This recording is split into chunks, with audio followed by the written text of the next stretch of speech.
S3E29 welcome to the library, and this entry of Intro to the Realms. I am the recorder, and in this entry we are going to look at an artifact of the realms, one that was once the powerful tool of an even more powerful being, a demon who found their way into the ranks of the divine. While that god is now long dead, Eddie's dice are but one of the many legacies left in his passing, and by far one of the best known artifacts to be associated with him. My perceptive patrons, regular visitors, and of course new guests of the library, I hope you are doing well and enjoy the following brief entry on these unassuming yet impossibly potent and volatile cubes of chance.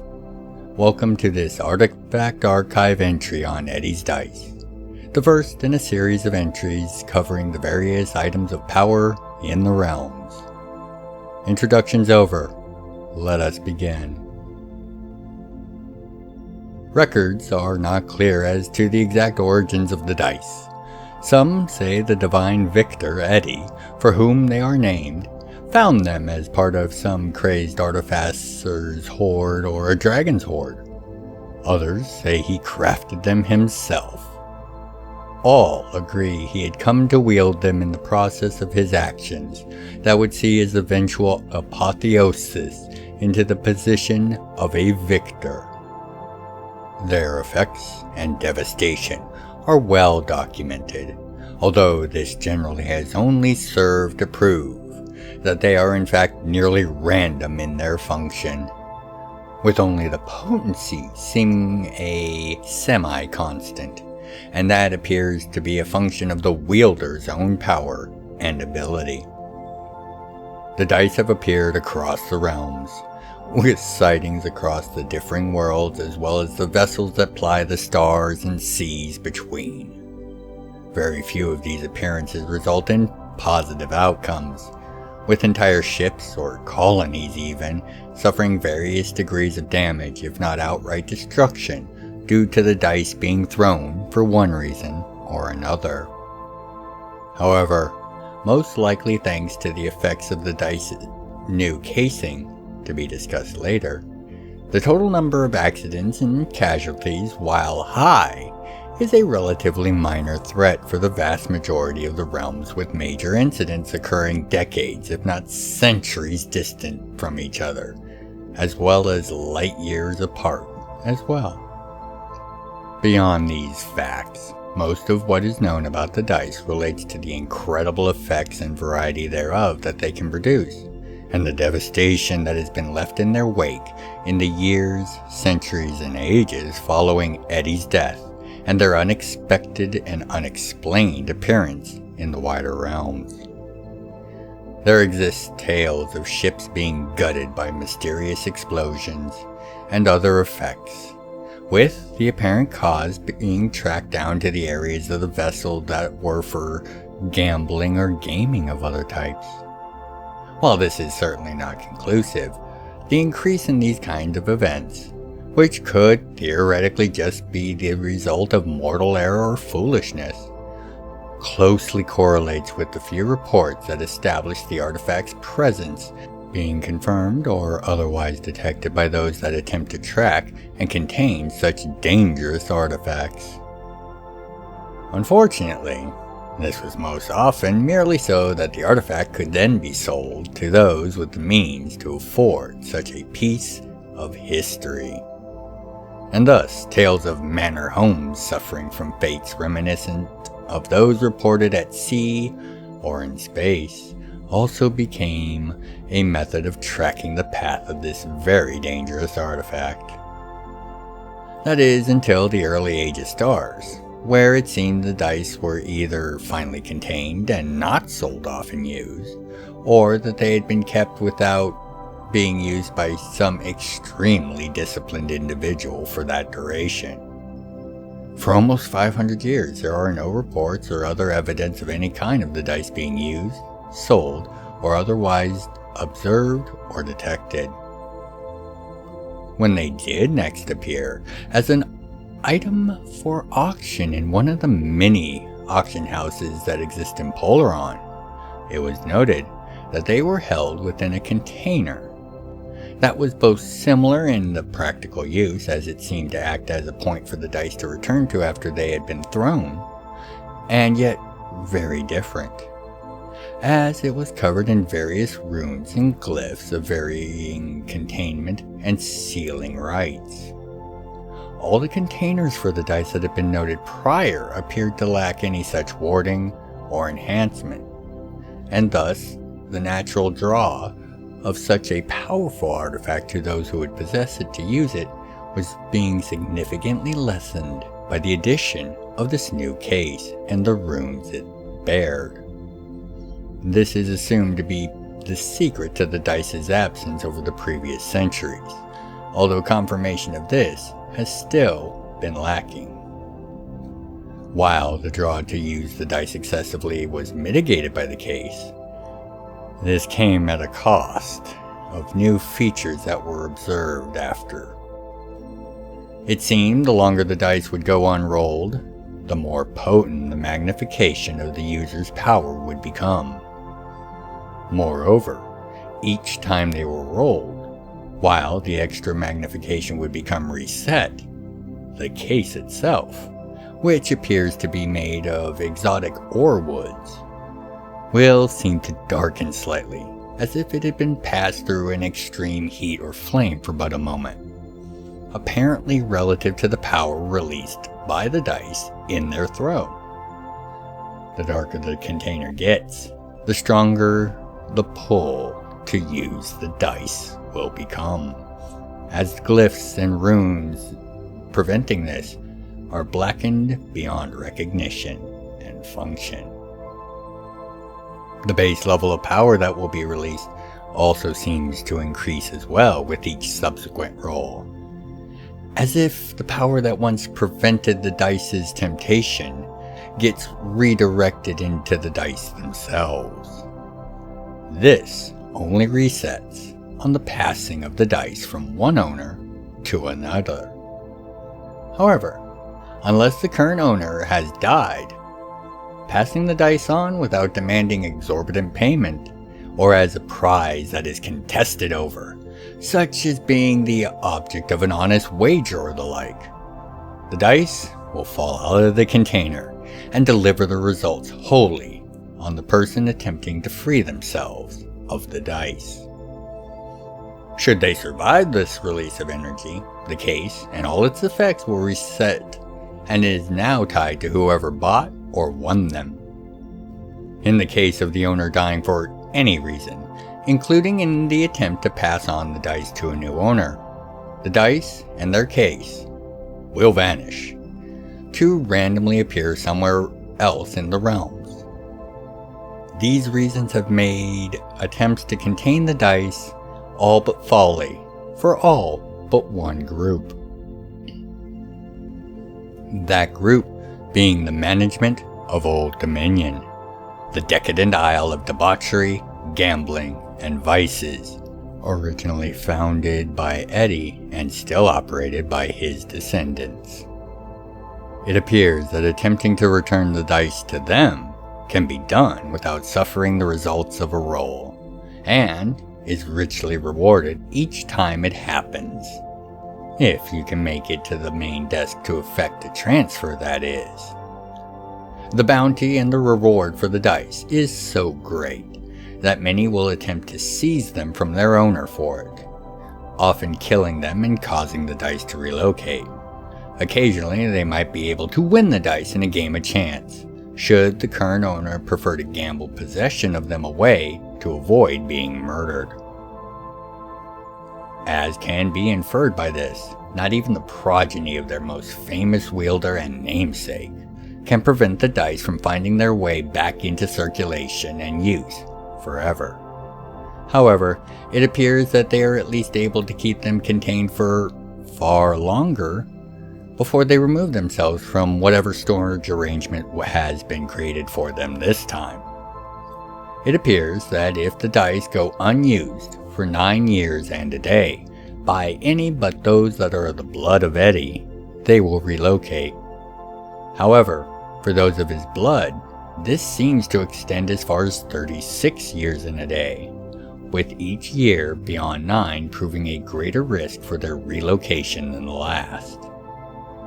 A single roll of the dice is all that's required to reset this timer, but that comes with all the qualities and dangers described already, as well as that of their actual use. As all of those that are Eddie's blood are incredibly powerful, with several being divines in their own right, the potential power released in a single roll magnified by the time they could potentially have gone unused cannot be overestimated. But what exactly happens when you throw these 4 gambling cubes, each appearing as a 6-sided block made of solidified celestial energy, 1 for each of the celestial elements, at a foe? When thrown, a target is declared by the user, most often mentally as they pitch the dice towards them. So long as the dice make contact with the target, or contact with the area within a close proximity of them, a foot or 2, the dice will release an effect based on the uppermost faces once they come to a rest. Known effects range from combat spells of a wide variety of elements, types, and forms, curses or transmutations, to far more complex and multi-layered meta-magical effects, such as multiple spells, or perhaps even complex summonings and conjurings of beasts, monsters, or other creatures to attack and destroy the target. Attempting to manipulate or otherwise rig a roll will see the dice land at the feet of the offending fool, unleashing their effect at point-blank range upon them. If such attempts are made by the target, they inevitably fail, but for 2 known exceptions, one being rather unique, and one a bit more, if only fractionally more common, both of which will be explained a bit more thoroughly in a moment.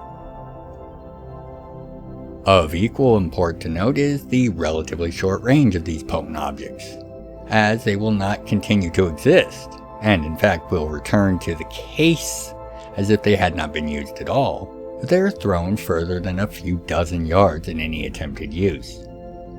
This places the user well within the range of many of the more powerful effects that are known to be possible from the dice, requiring ample protection and preparation to utilize the dice with any degree of safety.